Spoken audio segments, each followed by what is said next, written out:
আপনি কি জানেন এমন একজন নবীও ছিলেন যিনি একদিনেই তার সম্পদ, তার জমি, তার পশু এবং তার 10টি সন্তানকে হারিয়েছিলেন?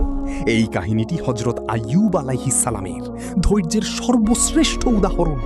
একসময় হযরত আইয়ুব আলাইহিস সালাম তার সময়ের সবচেয়ে ধনী এবং দয়ালু ব্যক্তি ছিলেন। তার কাছে জমি ছিল, প্রচুর সম্পদ ছিল, বড় বড় পশুপাল ছিল এবং একটি সুখী পরিবার ছিল। কিন্তু একদিন সবকিছু বদলে গেল। আকাশ থেকে আগুন, বৃষ্টির মতো দুর্যোগ নেমে এলো।